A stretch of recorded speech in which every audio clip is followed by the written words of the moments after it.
va a ayudar, a mí me ayudó mucho, propósito y función. ¿Cuál es el propósito? Desde el principio nosotros enseñamos al nuevo creyente, como a nosotros mismos, nos recordamos a nosotros mismos, que nuestro propósito es de anunciar las virtudes de aquel que nos sacó de las tinieblas a su luz admirable. Función es diferente. Función es lo que yo hago en la iglesia. ¿Ve la diferencia? Propósito es, tengo que anunciar las virtudes del que me sacó de las tinieblas a su luz admirable. Función es, soy maestro de niños, soy músico, soy director de algún ministerio, esa es mi función.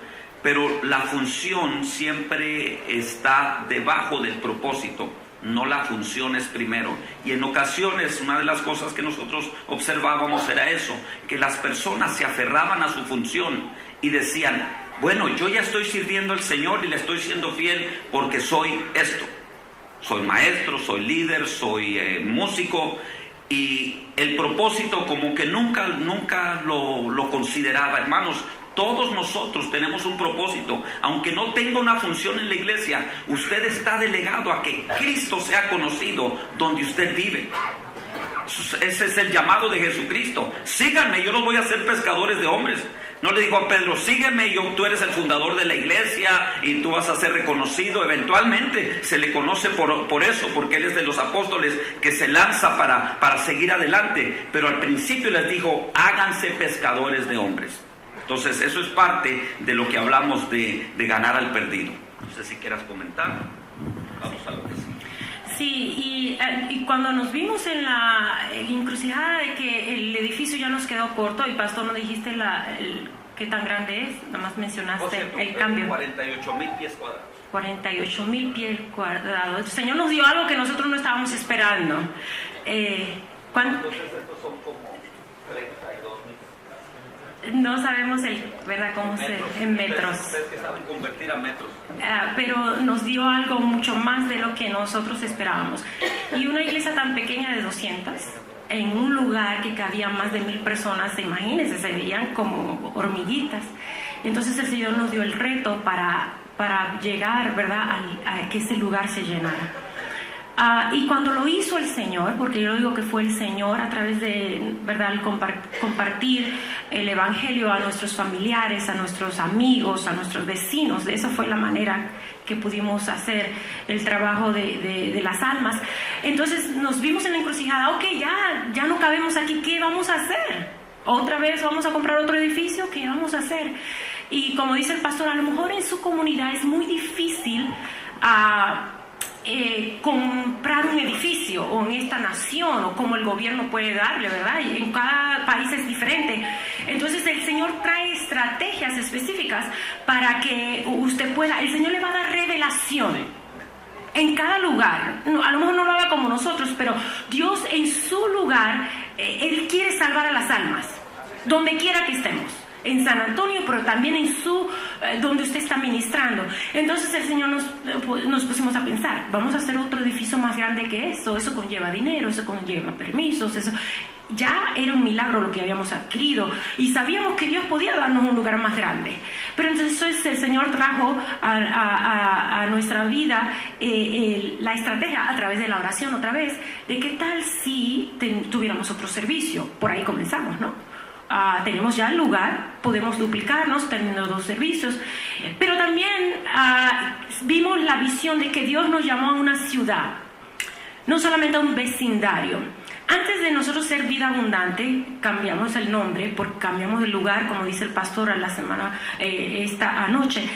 Cuando cambiamos de lugar, yo creo que hasta el mismo nombre nos hizo quedar una caja, porque nos llamábamos Denver Heights. Y el Señor nos había llamado a una ciudad, no a un barrio. Y providencial, yo digo que cuando nos cambiamos tuvimos que cambiar el nombre, entonces ya éramos Vida Abundante. Y si hubiéramos tenido ese otro nombre, no hubiéramos podido decir, pues ahora somos ese nombre de ese barrio en otro lugar. Entonces decidimos, San Antonio es grandísimo, ¿por qué no? Entonces irnos a otra parte de la ciudad y que el Señor haga lo que está haciendo aquí lo haga allá. Y de ahí comenzó la búsqueda de decir, sí, podemos irnos al norte de la ciudad, ya estamos en el sur y Dios puede alcanzar personas. Venían personas de todas partes de San Antonio a nuestra iglesia. ¿Por qué no decirle a las que son del norte, hermanos, qué les parece si llevamos la iglesia a su vecindario? Y ahí comenzó ya nuestra caminar en lo que se llama los multisitios. Hablando de nombres, una de las cosas que no podíamos hacer tampoco cuando nos mudamos al edificio que ahora es el campus en el sur, es el nombre. Hay iglesias que también nombran la iglesia por la calle en la que se encuentran o la avenida. Pero imagínense, la avenida donde está la iglesia se llama Presa. Somos la iglesia presa, hermanos. Como que eso no hubiera, y como el evangelio no está preso, hay que cambiarle la cuestión. Entonces ese fue un dilema también, no éramos la iglesia presa. Cuando hablamos de modelos multisitios, en la iglesia de Dios hay un líder muy prominente en Estados Unidos que se llama Paul Laverne Walker, que él fue nuestro supervisor general en los 90s, un gran líder, inclusive fue el director de la división de educación alrededor del mundo, un pastor por excelencia. Y en la ciudad de Atlanta, uno de los primeros pastores en Estados Unidos, y yo no sé si en otros lugares, que fue pionero de este concepto. Cuando nosotros inauguramos nuestras facilidades educativas y de oficinas en el edificio que teníamos, él fue el invitado para predicar. Y platicando con él, nosotros ya estábamos viendo que el espacio estaba siendo un problema para nosotros.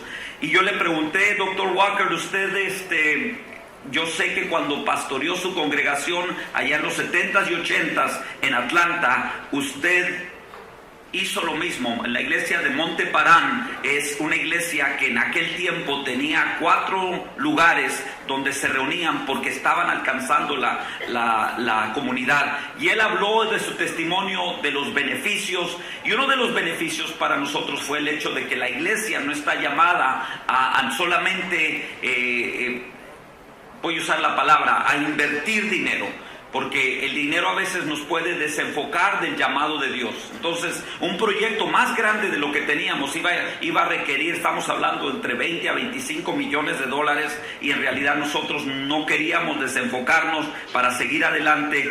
Y entonces, básicamente, el poder localizarnos en otro lugar, seguir caminando, multiplicando a los líderes, multiplicando a los obreros, multiplicándose en el sentido del crecimiento numérico. Este es el edificio que el Señor nos dio y que es casi del mismo tamaño del edificio principal, que para nosotros también fue un milagro. Y entonces, como diciéndonos el Señor, yo creo que todavía hay almas por salvar. Usted tiene que conocer su comunidad.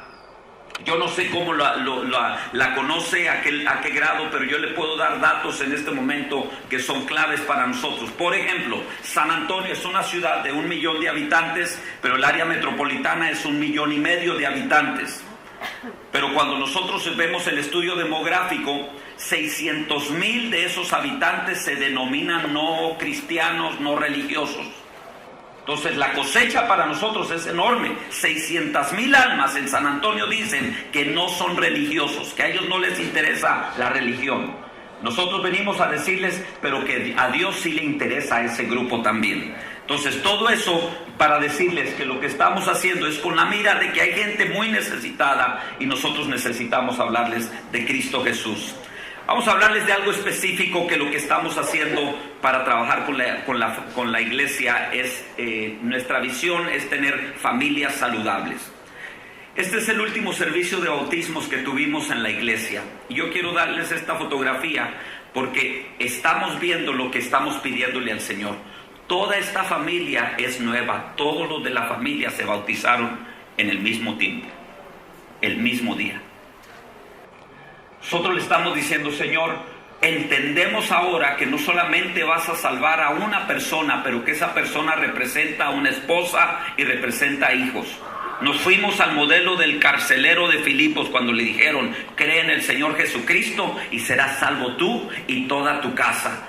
La palabra dice toda tu casa, y nosotros somos de la iglesia de Dios. Yo creo en la inspiración verbal de la Biblia. Yo no sé usted, Yo creo en la inspiración verbal de la Biblia. Y si el Señor dice toda tu casa, yo creo que el Señor puede sanar toda una familia. Y el Señor dice, no, nada más voy a salvar al hijo, pero los papás que se pierdan. No, toda la casa. Entonces este es un bello testimonio de que nosotros estamos viendo que familias enteras se están convirtiendo. Y tengo el privilegio de bautizar al papá que estaba testificando, diciendo, yo era un hombre muy duro, muy rudo, yo me burlaba de la gente que me hablaba de Cristo, pero cuando Cristo alcanzó a mi esposa y mis hijas se entregaron a Él y ellas me empezaron a hablar a mí de Cristo y la iglesia me enseñó que Cristo es el Cristo de mi familia, dice, yo también necesito entregarle mi corazón y no me avergüenzo de dar testimonio público que soy seguidor de Cristo Jesús. Hermanos, si eso a usted no lo entusiasma y lo emociona a seguir adelante, a predicarle el Evangelio, yo no sé qué es lo que lo va a hacer. Cuando vea hombres, mujeres y sus hijos bautizarse para la gloria de Cristo, eso no hay nada más que ver una familia saludable. Y usted sabe lo que voy a decir ahora, ¿verdad? Si hay familias saludables, ¿qué va a hacer la iglesia? La iglesia va a ser saludable. Una de las peculiaridades que encontramos es esta. El inconverso piensa bien de una manera. A lo mejor usted viene de ahí y dice, exactamente, así pensaba yo. Por ejemplo, muchas iglesias, la mayoría de las personas que adoran son damas. Entonces, a veces se hacen eventos para damas, se hacen reuniones de damas. Y lo que encontrábamos nosotros es que en casa se quedaba un esposo celoso. Y entonces ese esposo comenzaba a amargarse contra la iglesia, porque el hombre cela a su mujer, ¿sí? Y entonces ellos decían, ¿qué tanto te está diciendo ese hombre? O sea, ahora yo era el problema. Entonces nosotros dijimos, para defender, imagínense que un creyente vuelva a casa con alguien que lo esté esperando, molesto, porque de donde viene esa persona está pensando en su pasada manera de vivir, está pensando como el mundo. ¿Con quién estás hablando? ¿Qué te están diciendo? ¿Qué te están pidiendo? Entonces nosotros queremos de raíz, ¿se acuerdan de los gigantes de ayer? Nosotros queremos cortar eso de raíz y en vez de que ellos teman a la iglesia, nosotros les digamos, no, la iglesia es para ti también. Inclusive nosotros queremos, y en muchos casos nosotros estamos equipando a la familia para que ellos lleven el evangelio a su casa. A veces los hijos son los que dirigen la reunión devocional en la casa. Nosotros hace 2 años el Señor nos dio un giro de cómo estamos trabajando y lo estamos fortaleciendo, lo que llamamos el altar familiar. Traje un libro que se llama Conquista, que nosotros lo usamos como un patrón para alcanzar a la ciudad y a la comunidad. No son muchos los que traigo porque toda la congregación se llevó uno de esos libros y ese era el modelo que usaban y hablaban como familia, pero también leían pasajes que hablaban de cómo Cristo tiene compasión por la ciudad, y eso ha causado también que las familias, ese hombre ahora dirige, me dice, yo no sé dónde quedan los libros de la Biblia, pero la hojita que usted nos da y de lo que predicamos el domingo, de ahí yo me oriento y hablo con mi familia y oramos juntos. ¿Usted cree que eso no le va a ministrar a los familiares? Claro que sí, lo va a hacer. Vamos a hablar de la generación 2050. Es que la pastora va a hablar de esa generación. Cuando hablamos acerca de la familia, y era algo que nosotros habíamos tenido siempre en nuestra iglesia tradicional, ¿verdad? Teníamos reuniones de mujeres exitosas, algo peculiar en nuestra iglesia que hay muchos hombres también. Y tenemos reuniones de hombres exitosos, tenemos un departamento de niños bellísimo, o jóvenes apasionados por el Señor, pero en esta última, como dice el pastor, estos últimos 2 años el Señor nos ha empujado hacia el ministerio familiar, porque cuando nos reuníamos, y todavía de vez en cuando nos reunimos separados, ¿verdad? Porque hacemos las cosas un poquito diferentes, las mujeres de los hombres, pero cuando el Señor nos empujó a que buscáramos al Señor como familia, y hace 2 años comenzamos esa trayectoria, y cuando uno quiere cambiar algo en la iglesia, se dificulta a veces, porque la gente siempre, no, pero así lo hacemos, ¿verdad? Aunque especialmente cuando algo es exitoso, ¿verdad? Si algo está decayendo, saben que esto no está trabajando, ¿por qué no cambiamos? ¿Verdad? eso es fácil. Los primeros que dicen sí, amén, son la congregación. Sí, es verdad, no está trabajando, ya la gente no está llegando. Pero el tomar el giro de decir, ¿saben qué? Esto es algo bueno, pero ¿por qué no lo hacemos mejor? Y comenzamos a trabajar y a comenzar a mirar la próxima generación, de cómo el Señor podía levantar, no solamente, como decía el pastor, un hombre, una mujer, puede levantar una familia entera. Y nos comenzamos a enfocar. Cuando orábamos por grupos. Mi grupo de mujeres orábamos todas las mujeres. Los hombres, yo digo que no oran, gritan, porque cuando entraba la oración de hombres es pura gritadera y nosotros, espérate, habrá orden, pero nosotras llorábamos más, ¿no? Entonces comenzamos a decir, vamos a hacer las cosas por familia, y comenzamos a orar con familia. Hermanos, es algo tremendo. Le dijimos, tráigase a sus chiquitines, aunque sean de brazos. Ellos tienen que comenzar a ver cómo se ora. Y aunque ellos oren en el departamento de niños allá, ¿verdad? Ellos entre ellos, pero que ellos vean a su papá apasionado, abriendo la puerta del cielo, tocando, diciendo, Señor, escúchanos.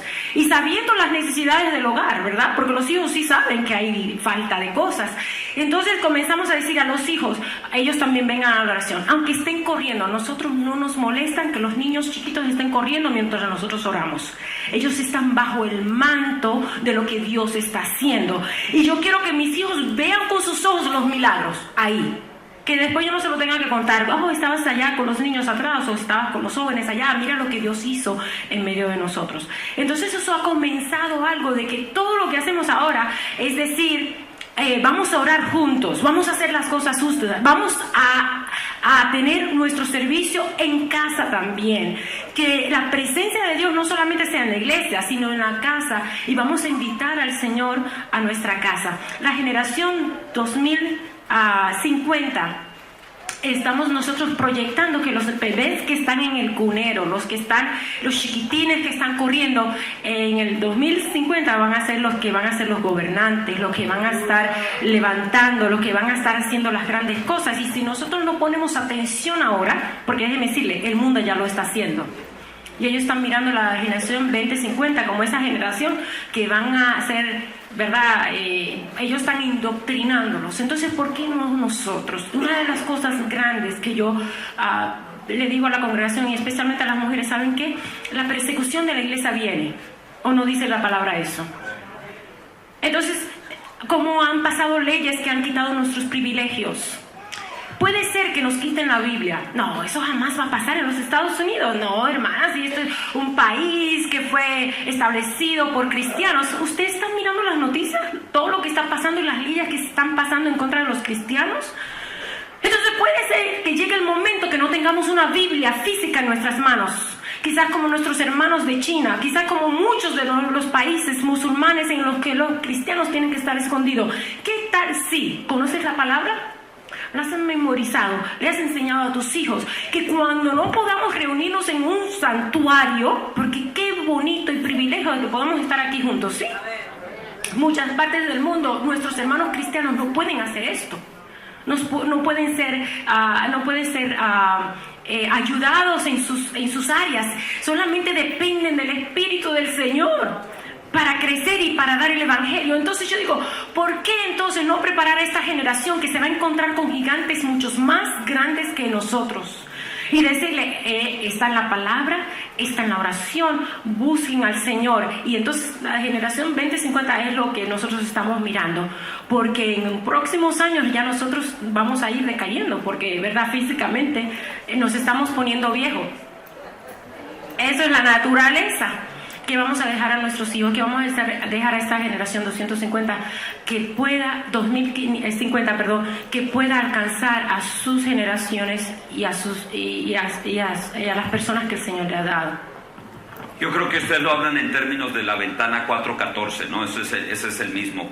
Nosotros usamos la 2050 porque en Estados Unidos se nos dijo a los latinos que para el 2050 el grupo minoritario de mayor influencia en Estados Unidos van a ser los latinos. Entonces nosotros decimos, ahí están los líderes que van a influenciar la nación bajo el estandarte de Jesucristo. Dos cosas más que quiero compartirles. Cuando decimos discipulado integral, estas personas tienen en sus manos el material que usamos nosotros, que se predica del púlpito, se habla en el tiempo de discipulado y se enseña en el altar familiar. Todo mundo habla el mismo tema y eso nos ha ayudado mucho, porque entonces los hijos llegan a casa diciendo: este día estudiamos sobre el rey David, se predicó sobre el rey David, los jóvenes hablaron sobre el rey David, y entonces la conversación de sobremesa no es de que alguien habló de un tema diferente, la gran ramera, y acá hablaron de los pescadores, y acá hablaron del Salmo 23, y entonces todo el mundo está hablando un idioma diferente. Creemos que el discipulado integral, todo el mundo hablando el mismo idioma, el altar familiar se fortalece. Amén. Desarrollamos líderes. En una foto yo quise poner de los líderes, hermano Salomón, y ahí le puse a Samuel Treviño, ahí en el hombre que está en la imagen superior a la izquierda, el calvito. Ese fue nuestro misionero que hace 2 años viajó desde la punta del norte de México hasta Buenos Aires. 6 meses de un viaje misionero que líder nuestro hizo. Y el que está a su izquierda es un exboxeador.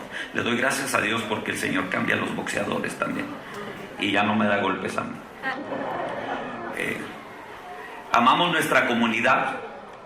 Las agencias que ustedes ven debajo son agencias que ayudan a la comunidad y nosotros nos asociamos con ellos. Inclusive en una semana no vamos a tener reuniones en la iglesia durante la semana. Vamos a estar participando con todos estos grupos que asisten a la comunidad. El Food Bank, la palabra que dice Food Bank, nosotros somos la segunda agencia más grande en San Antonio, Texas, que distribuye comida para la gente necesitada.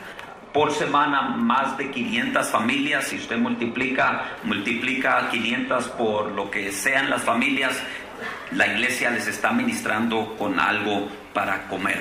El San Antonio Food Bank está muy contento con Vida Abundante, porque eso les representa a ellos ingresos de parte del gobierno federal. Como nosotros no podemos hacerlo, el gobierno no nos puede dar a nosotros como iglesia, les da a ellos, pero nosotros hacemos una alianza con ellos y servimos a la comunidad. En los últimos minutos, hermanos, quiero darles 8 características rápido que ustedes pueden ver ahí acerca de lo que es una iglesia saludable. Estos 8 características se dieron allá por los 90s. Y yo les puedo decir, de lo que les he estado platicando, mucho de esto ha sido clave para nosotros. Liderazgo empoderador, ministerio orientado a los dones, espiritualidad apasionada, y ustedes lo oyeron, oramos, nosotros perseguimos al Señor. Estructuras funcionales, lo que no funciona lo hacemos a un lado porque no podemos dejar que sea estorbo para lo que Dios quiere hacer. Hay cosas que nosotros hicimos a un lado que en algunos casos las personas cuestionaron, pero cuando ya vieron lo que Dios quería hacer, lo pudieron asimilar. Las otras 4 aparecen ahí. Adoración inspiradora. Número 6, grupos pequeños integrales. Por eso estamos hablando de integrar a la familia, pero también integrar a la comunidad y integrar a los no convertidos. 7, evangelismo orientado a las necesidades. Ya les hablé acerca de el amor a la comunidad y las cosas que debemos hacer para que la comunidad sepa que no nada más le decimos Cristo te ama, sino que les damos también pan, agua, víveres. Estamos recogiendo abrigos para el invierno, para regalarle a la comunidad y especialmente a los niños. Y lo último son relaciones amorosas. Si no hay amor en una iglesia, no es saludable. Si no hay amor en una familia, no es saludable. Lo último que les voy a decir es esto. De las 8 características, toda iglesia es tan saludable como su factor mínimo. Le voy a decir otra vez, toda iglesia es tan saludable como su factor mínimo. Esos 8 características, si usted construye un barril, usted va a encontrar que una de esas tablas que hacen el barril, la más pequeña, ese es el factor mínimo. Entonces usted puede tener una adoración bien inspiradora, pero posiblemente no haya relaciones amorosas, y ese es el factor mínimo. Por más que usted le derrame vino a ese barril, se va a estar echando a perder porque no hay relaciones amorosas. Lo que yo le invitaría a hacer es que usted le dijera: Señor, ¿cuál de las áreas es en donde nosotros debemos elevar el factor mínimo? ¿Sabe por qué? porque no es necesariamente lo que ya pueden hacer bien, es donde Dios quiere que se levante un poco más. Si usted levanta ese factor, déjeme decirle, Dios le va a añadir y le va a bendecir. Lo podemos ver de esta manera. Entonces, en algunos casos, esta es una iglesia que se hicieron un estudio sobre ellos y se dieron cuenta que los grupos pequeños, o sea, las relaciones entre hermanos, o sea, familia, etcétera, etcétera, era mínimo. Y entonces les dijeron, usted va a decirle al Señor, ayúdanos para crear grupos pequeños de bendición o relaciones familiares de bendición. Eso nos ayudará a seguir adelante. Hermano Marulla, Dios le bendiga. Gracias por la invitación. Hermanos, Dios les bendiga.